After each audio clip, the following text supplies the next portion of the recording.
Hello, and welcome to a very special episode of Basements, Faults, and Catapults. You know our usual spiel, genre, good, bad, why. But today, we focus on a game one or both of us love a lot. Yeah, after all, we love games, and it's important to reconnect with that. So here's hoping you guys get a kick of it as well. So, without further ado, Basement, Faults, and Catapults is proud to present our first video game highlight episode. Yes. Copyright strike! Copyright strike. So, what game are we playing today, Trevor? Well, you know, we talk a lot about how I love tower defense. Yes, we've talked about tower defense games exhaustively. We discussed that we would do 2 episodes in a row where we kind of highlight a game that we kind of know and love and appreciate. Yeah. Play it for a little bit and kind of talk about it. So I was looking up what is the best tower defense game. Okay. And a lot of different tower defense games came up. And I kind of restricted it by, multiplayer and 3D and kind of like what's kind of fun but humorous. Yeah, okay. Yeah.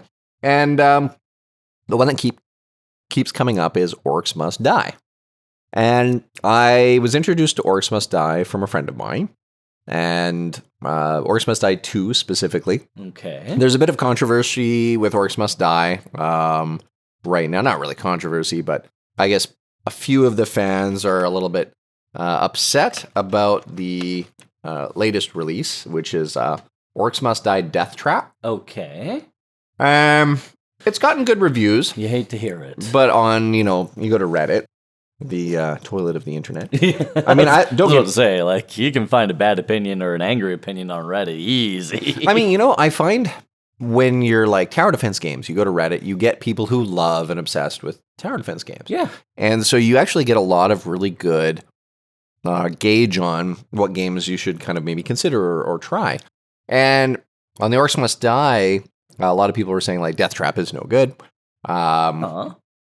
And is it just is it more of a return to like sort of those MOBA gacha kind of pay to win games? No, not really. I think the general complaint is just like how much it's changed, how the content has changed. The gameplay seems less, like the mechanics seem less interesting. Okay. But Orcs Must Die 3 has been on my wish list for a long time because 2 was so good.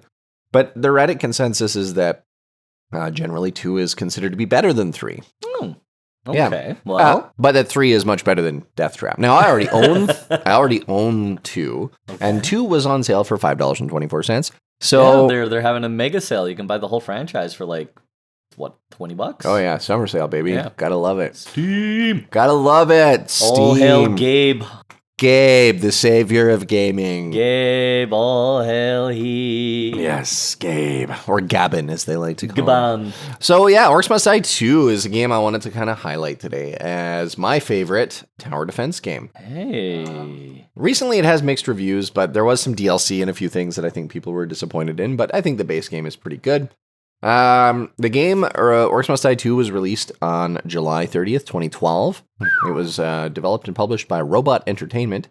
It is a co-op tower defense strategy indie development game. So they were a smaller studio when they were putting out these games. Is it more similar to, say, Defense of the Ancients, like the original Dota, like back on the Warcraft 3 days, or is it... This is closer to... there's another tower defense game that I have.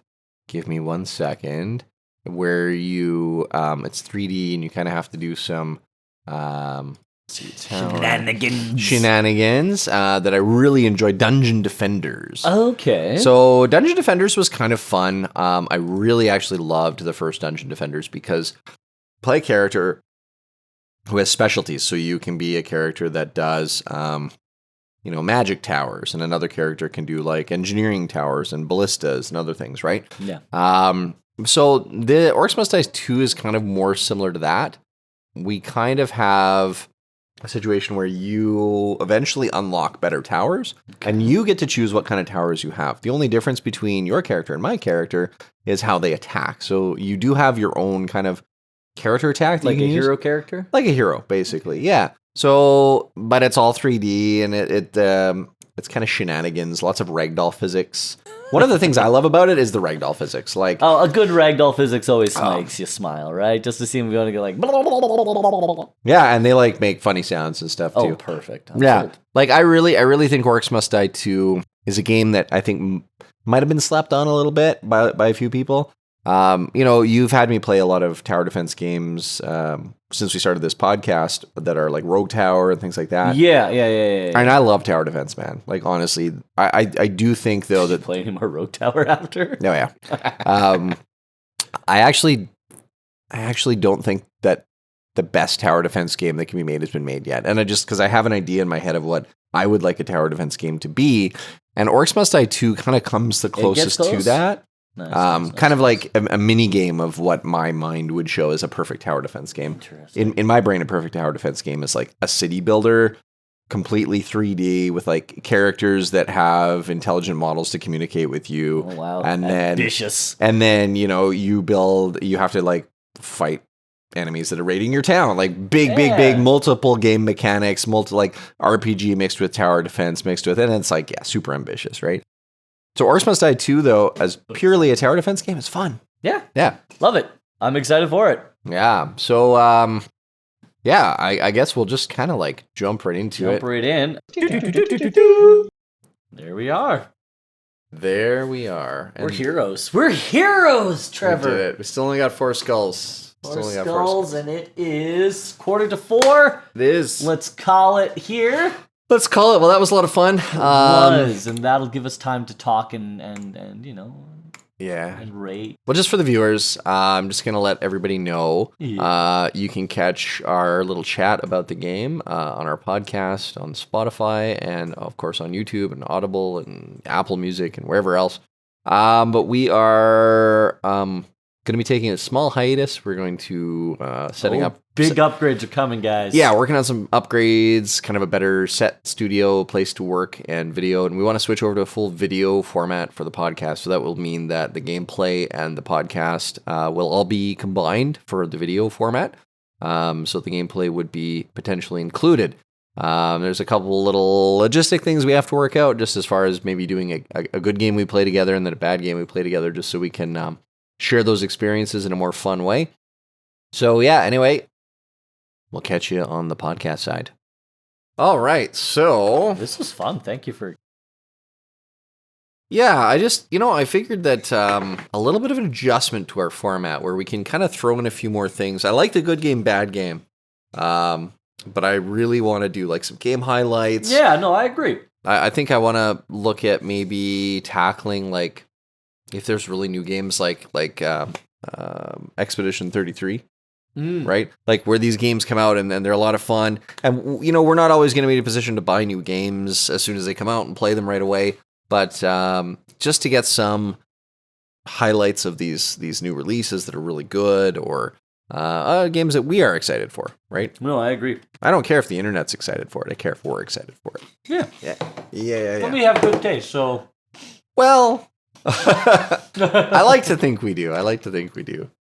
Okay, so we both played Orcs Must Die 2. Yeah. All right, Aaron. So, as a new person to Orcs Must Die 2, Yep. give me your impressions. So... Come on. Give me an impression. Come on. Why your impression? Yeah, a little impression here. Come on. So, it was very... I played a lot of Dota back in the Warcraft 3 era. So it gave me a lot of that Dota energy. Yeah. And I love Dota. So this was so much fun for me. It was a very return to the roots. The 3D element really kind of enhanced it in a lot of ways. Yeah. And that's not to say Dota wasn't 3D, but Dota was top down. Top down, yeah. And this was third person. I love third person. And third person is such a fun way to play a game. It's easily one of my favorite sort of systems of camera management. Yeah. I dislike over the shoulder. Yeah. Which you got in a lot of the third person shooters of the time, like Gears of War comes to mind. specifically Gears of War, but I really dig a good third-person game. I really do. The ability to see your character, to see the environment they're in, and you get a better sense of space in third person than you do in first. Yeah, right? Because in first you're limited to just your FOV, whereas in third you have the whole space around your character that you are also aware of. So I really enjoyed it. I had a lot of fun. If honestly, Trevor, if I didn't have to boogie out and get to my play that I'm in, I would have played this till you were like, "Okay, Aaron, you have to go home." Yeah, Aaron's going to be playing at the Walter Dale Theater in Edmonton, Shakespeare in Love. Please check it out. Yeah, well, I mean, by the time you guys hear this, the run will be over. But I mean, I could post this one as our episode that posts tomorrow. No, you could, but that's a lot of editing on you. I don't want you to do that. I'm planning on editing one tonight anyway, so let's do it. So yeah, good. Yeah, if we had more time, we would definitely play. This is one of those fun games though, where when we do end up with some free time and you're like, hey, I got a few hours to kill, and you you're got like, 20 minutes, you got half an hour to play around and put it away. Well, right? That's the beauty of these sort of mission-based games is you can play for 3 hours, you can play for 20 minutes, right? Whatever you have the time for. Yeah, it kind of gives me Bloons vibes, except less complicated and more 3D and more fun. I love Bloons, but Orcs Must Die 2 is definitely top on my list. Oh yeah. Yeah. Like I don't see much more refinement of the formula. Like they've nailed it, they've dialed it in. Yeah. All they can really do now is add more traps. Yeah. Yeah, and I think that's kind of the thing with, some of the complaints I've heard about Orcs Must Die 3 or the new one. I just think when you hit the right formula on a fun tower defense game, it's hard to do better than that, right? It's like The Sims, right? They're like The Sims 2, and then you get all the DLC, all the extra content, and expansion packs. It wasn't DLC back then; it was expansion packs. Yeah, you bought them in a store. Yeah, you went down to your EB Games and you found a box. Oh yeah, yeah. I had all of the expansion packs for The Sims 2, and then The Sims 3 come out, and you have no content, and you're like, oh. Then they just re-release all the same expansions for The Sims 3. Yeah. And then they did the same thing with Sims 4. And I'm like, I'm all simmed out, man. I'm done. I'm all simmed out. I'm good. Yeah. Cool, man. So, Orcs Must Die 2. Graphics and art. What do you think? So, we have to remember the era it was coming in, right? And it's 2012, I think it was. 2012. Yeah. 2012. Good, solid. They weren't trying to, go hyper-realistic. It's very cartoony. But that isn't bad. It plays to the strengths of the engine and the capabilities of what is a small studio. Yeah. So it was really well done. Yes, all the mine environments were the same shades of brown. Oh, yeah. But every wall was a wall. Every wall was a wall. But there were no texture glitches. There were no bump map glitches. It was all boom, boom, boom. It was competent and well executed. So I'm going to go ahead and give it a solid 7. Right? I love that. They really they played heavily to their strengths. They didn't overcomplicate things. And really this could run on a potato PC. Oh yeah. Because the map space is so limited and the artifacting and the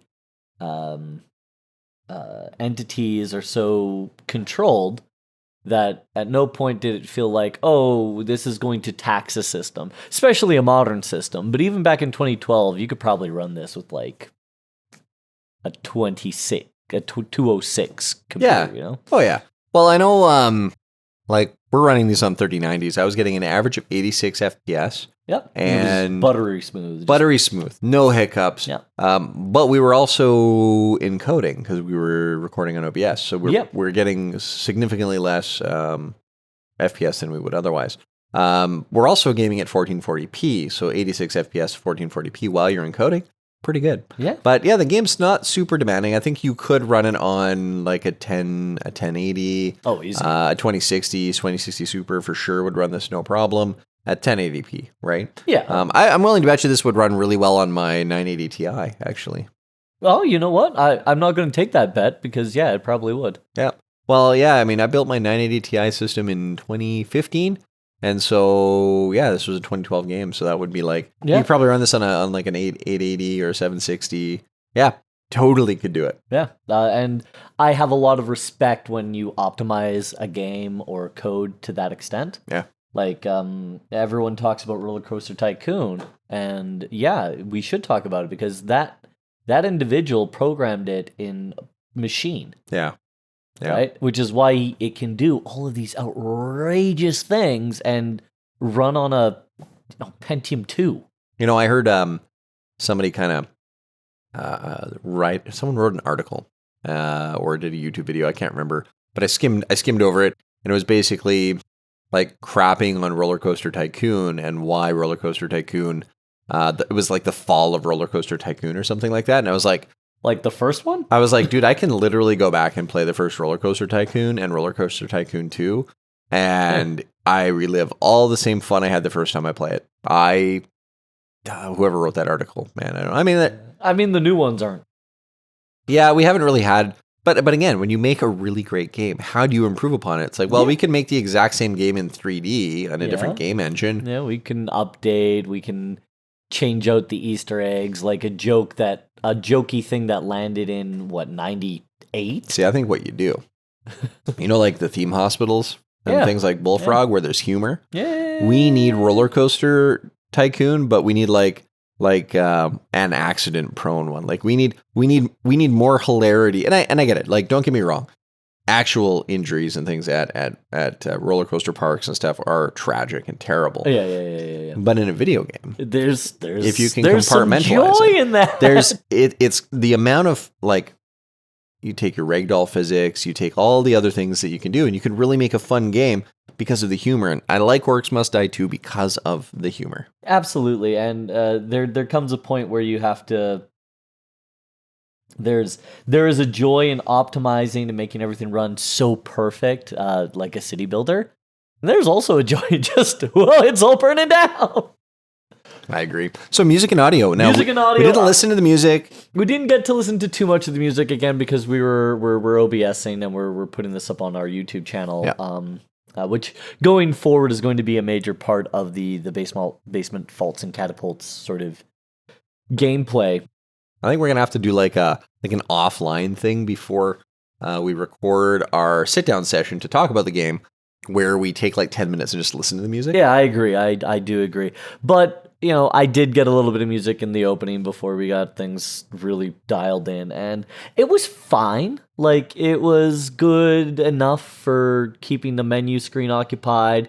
I could see it getting very repetitive. Yeah, it does. After about 5 minutes. Yeah. But again, you're not playing this for the music. No. You're playing this for the idiotic things your characters are saying. You're playing this for the gotta go. You're these humorous moments. Yeah. So music 5, but the overall sound design, especially when they got caught in that blender or just a million and one other things, right? Yeah. I'm gonna go ahead and say that would have been an 8. So let's average it out and say 7 again. Okay. Yeah. I think that the voice acting is fun. I think that the quips, the humor behind the quips, and frankly, the way my brain works, a game like this, like you'll see probably in a YouTube video when I edit it, I'm probably not talking a lot during the waves because I want to focus, I want to concentrate. So I will turn the music off to help me concentrate. Aaron, when I park my car, I have to turn the radio off because I just need that little extra focus to go like, okay, I need to hunt for a good spot and get that vehicle parked. I need to get there. I get it. So, I too turned down the radio so I can see better. Yes. You only have so much processing GPU power available to handle all your 5 senses. Exactly. If you close your eyes and put in earplugs, food tastes better, right? So gameplay. What did you think about the actual gameplay? So, I mean, it's a simplistic formula. You've played a tower defense, you've played a hero shooter, you've played all of these things. It's not asking too much from you beyond that. Right. But it does it extremely well. It does it with its own unique humor and style, and I could not have been happier with it. That's an 8 for me. Ooh, an 8. I love that. Yeah.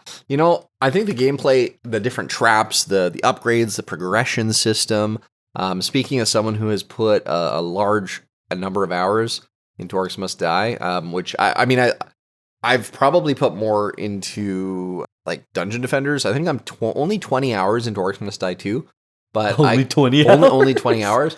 But for a tower defense game, that's like double any other That's a tower lot, defense yeah. game that I've played. So yeah, man, I just love it. I love it so much. So the ultimate question, did you have fun? I had a blast. Yeah. What would you like to rate this game out of fun and why? Fun, this was... So again, slight caveat, I was playing with a friend. And friends always make things funner. Life hack, have friends. Have friends, right? So easily a 9 with a friend.